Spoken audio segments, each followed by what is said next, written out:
Nous allons faire un petit tour d'horizon des options d'impression et de mise en page d'Excel. Je vais te montrer comment naviguer dans tes vues pour paramétrer tes impressions, ajouter des en-têtes, pieds de page et filigranes, paramétrer l'orientation de tes pages, les marges et le contenu que tu souhaites imprimer. Pour ne louper aucune de mes nouvelles vidéos, pense à t'abonner et à activer la petite cloche. Nous allons commencer par nous rendre en bas de notre fenêtre Excel.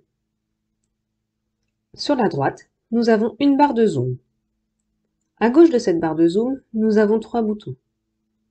Le plus à gauche nous permet de revenir à l'affichage normal de tableur. Nous voyons uniquement la grille, comme ceci. Le bouton du milieu nous permet d'afficher la mise en page. Nous voyons les pages que le logiciel imprimera. Enfin, le bouton de droite est l'aperçu des sauts de page. Nous ne verrons pas des pages entières, mais uniquement des zones dans lesquelles nous avons des données. Pour le moment, nous n'avons rien dans notre fichier. Pour travailler, nous utiliserons bien évidemment le premier onglet. Mais connaître les deux autres vues permet de ne pas se faire surprendre par son imprimante. Vous remarquerez que des lignes en tiret sont apparues pour délimiter nos pages à l'intérieur de nos feuilles.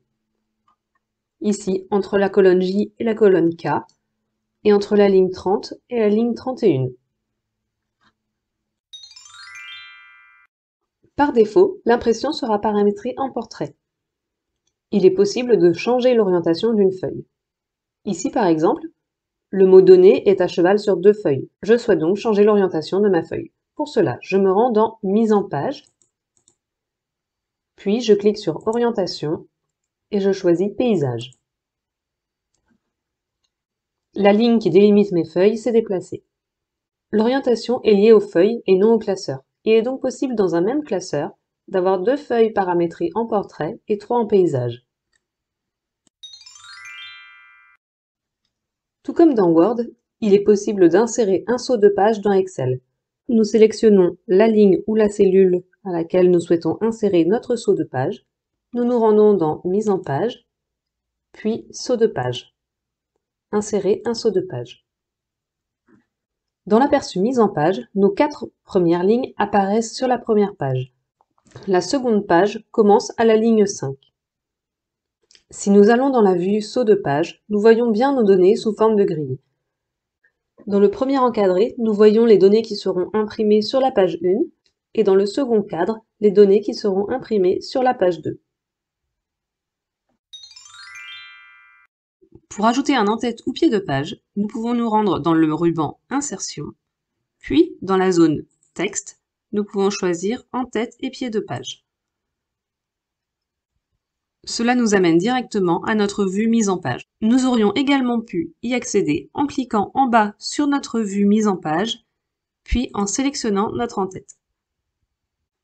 Dans le ruban, l'onglet Création est apparu. Nous y trouvons des options préparamétrées comme la date, l'heure, le numéro de page. Parmi les options que nous pouvons y trouver, nous pouvons choisir une première page différente. Dans ce cas, nous pourrions ne pas mettre d'en-tête sur la première page et commencer à numéroter à partir de la seconde. Si vous souhaitez ajouter un filigrane dans vos en-têtes ou pieds de page, il faudra choisir Images. Il est également possible de se rendre dans les paramètres d'impression. Cependant, ce menu est assez ancien, moins intuitif et moins ergonomique que le menu du ruban.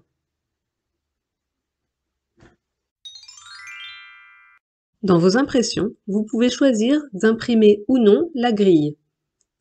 Par défaut, le quadrillage ne sera pas imprimé. Cependant, si vous souhaitez tout de même imprimer le quadrillage, il vous suffit de cocher la case Imprimer dans Quadrillage.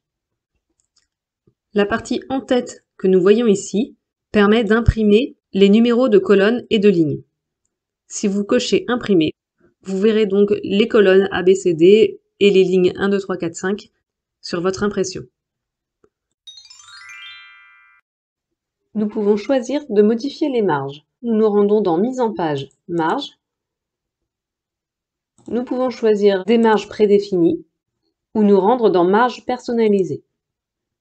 Dans ce cas, nous pouvons choisir de mettre une marge un peu plus large à gauche qu'à droite.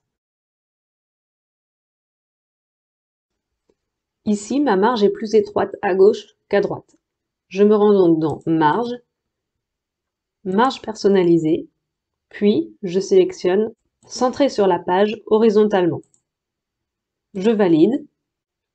Mes marges sont de la même taille à droite et à gauche.